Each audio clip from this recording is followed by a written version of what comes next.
Bismillahirrahmanirrahim. Assalamualaikum warahmatullahi wabarakatuh. Perkenalkan, nama saya Laude Safarudin, Stambuk L1A1 19068. Pada video ini saya akan memperkenalkan alat-alat reproduksi pada sapi. Reproduksi merupakan proses penting bagi semua bentuk kehidupan. Tanpa melakukan reproduksi, tak satu spesies pun di dunia ini yang mampu hidup lestari. Begitu pula dengan hewan ternak, baik betina maupun jantan. Fungsi alamiah seekor hewan jantan adalah menghasilkan sel-sel kelamin jantan atau spermatozoa yang hidup, aktif dan potensial fertil, dan secara sempurna meletakkannya ke dalam saluran kelamin betina. Inseminasi buatan. Inseminasi buatan hanya memodifi secara dan tempat peletakan spermatozoa. Semua proses-proses fisiologik dalam tubuh hewan jantan, baik secara langsung maupun tidak langsung, menunjang produksi dan kelangsungan hidup spermatozoa. Akan tetapi, pusat kegiatan kedua proses ini terletak pada organ reproduksi hewan jantan itu sendiri. Organ kelamin primer, yaitu gonad jantan, dinamakan testis atau testikulus. Disebut juga orkis atau didymos. Sekelompok kelenjar-kelenjar kelamin pelengkap, yaitu kelenjar vesiculares, prostata, dan Cowper, dan saluran-saluran yang terdiri dari epidermis dan vas deferens.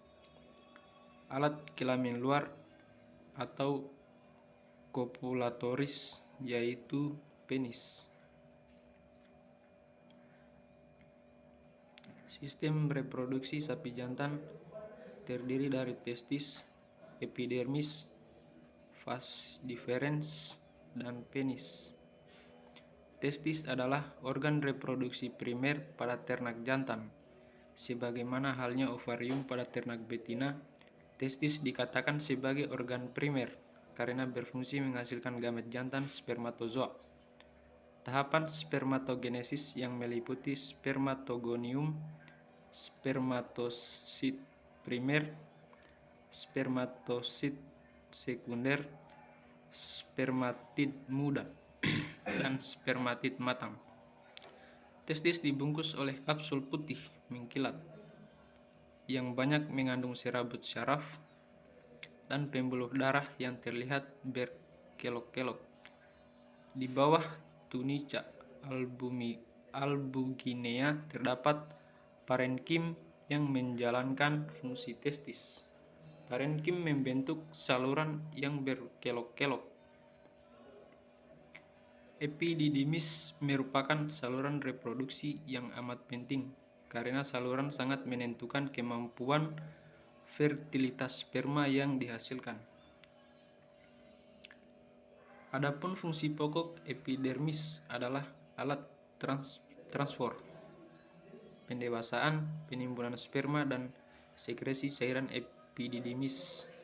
Sperma melewati epididymis berkisar antara 9 sampai 13 hari yang dialirkan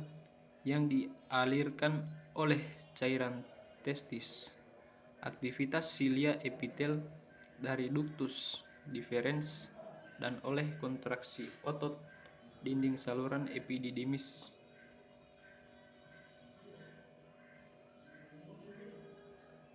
Fungsi epididymis yaitu sebagai pengangkutan, penyimpanan, pemanasan, dan pengentalan atau konsentrasi sperma.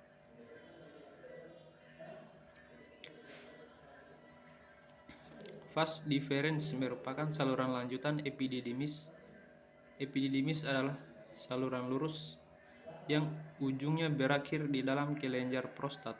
Vas deferens memiliki fungsi untuk mengangkut sperma dari epididymis menuju kantung sperma. Saluran ejakulasi merupakan saluran pendek yang menghubungkan kantung semen dengan uretra. Ductus deferens berfungsi sebagai saluran tempat jalannya sperma dari epididymis menuju vesikula seminalis dan sebagai tempat penyimpanan spermatozoa sebelumnya.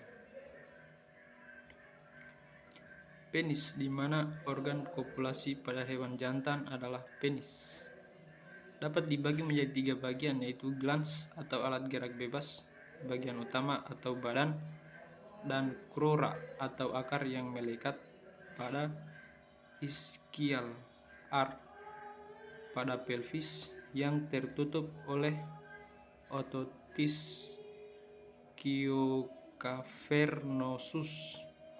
Struktur internal penis merupakan jaringan cavernosus atau jaringan erektil yang terdiri dari sinus-sinus darah yang dipisahkan oleh lembaran jaringan pengikat yang disebut septa, yang berasal dari tunika albuginea. Kapsula berserabut di sekitar penis. Organ reproduksi pada sapi betina terdiri dari ovarium, oviduk, uterus, serviks, vagina, dan vulva. Ovarium adalah organ primer reproduksi pada betina, seperti halnya testes pada hewan. Ovari dapat dianggap bersifat endokrin atau sitogenik karena mampu menghasilkan hormon yang akan diserap langsung ke dalam peredaran darah dan juga ovum.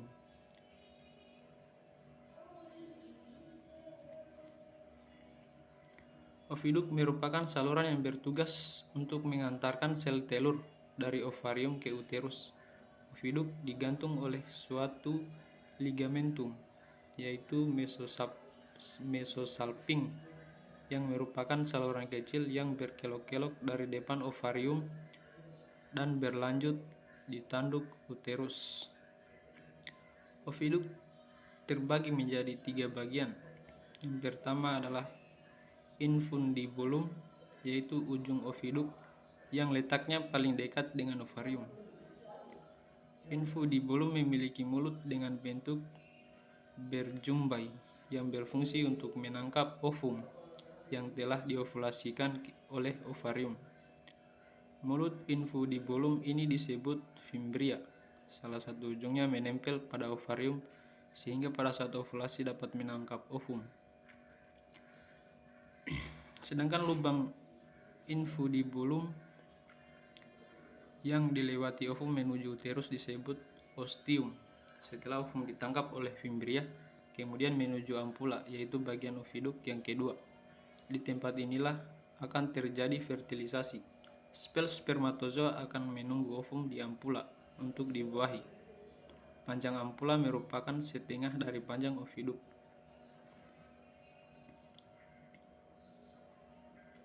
Uterus merupakan struktur saluran muskuler yang diperlukan untuk menerima ovum yang telah dibuahi dan perkembangan zigot. Uterus digantung oleh ligamentum, yaitu mesometrium, yaitu saluran yang terbalut pada dinding ruang abdomen dan ruang pelvis. Dinding uterus terdapat 3 lapisan. Lapisan pertama yaitu kornu uteri. Jumlahnya ada 2 dan persis menyerupai tanduk melengkung. Memiliki satu badan uterus yang disebut corpus uteri dan merupakan bagian uterus yang kedua. Yang ketiga yaitu serviks atau leher uterus.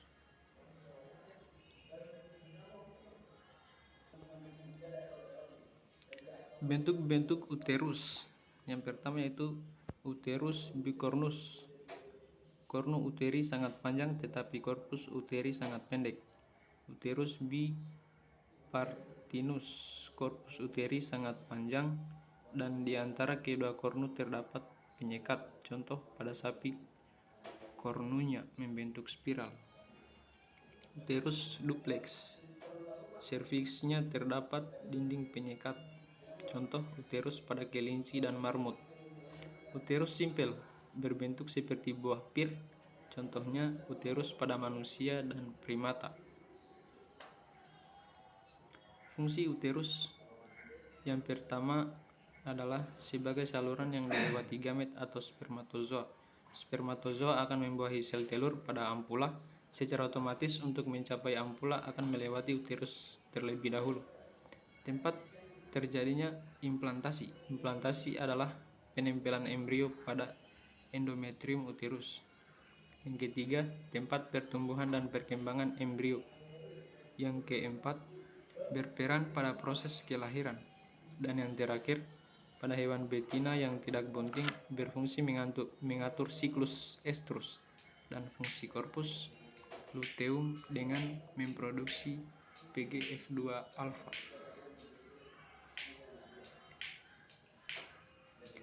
Serviks terletak di antara uterus dan vagina sehingga dikatakan sebagai pintu masuk ke dalam uterus.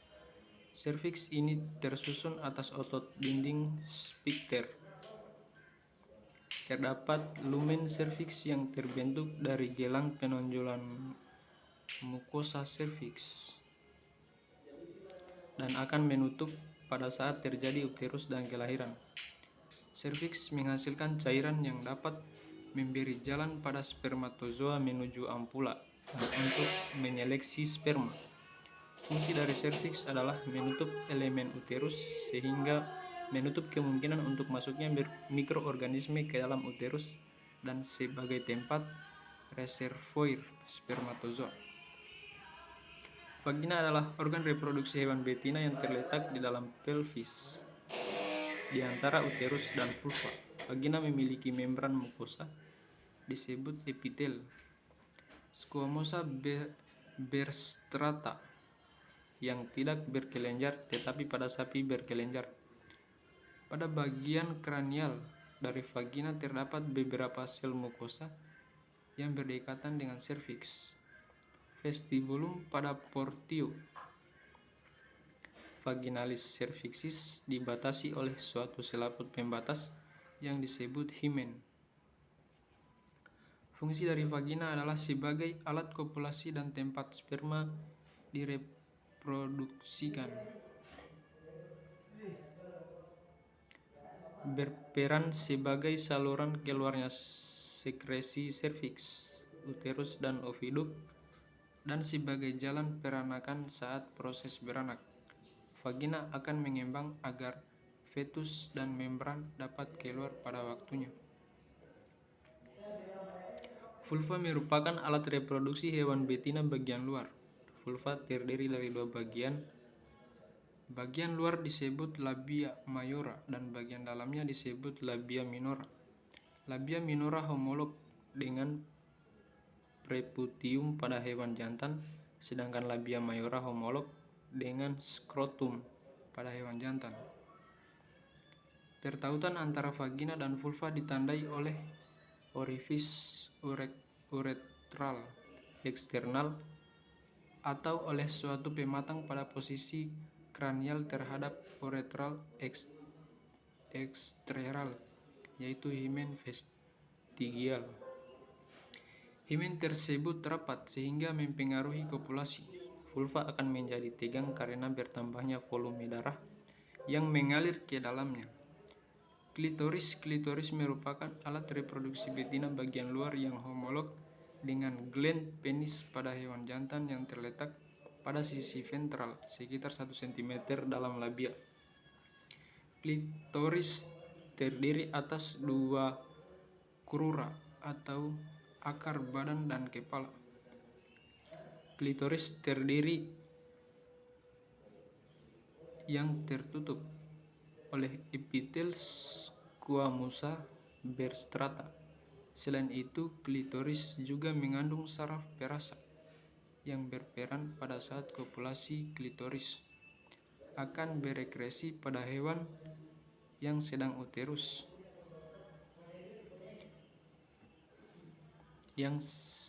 estrus. Fungsi dari klitoris ini membantu dalam perkawinan. Mungkin itu saja penyampaian saya mengenai alat-alat reproduksi jantan dan betina.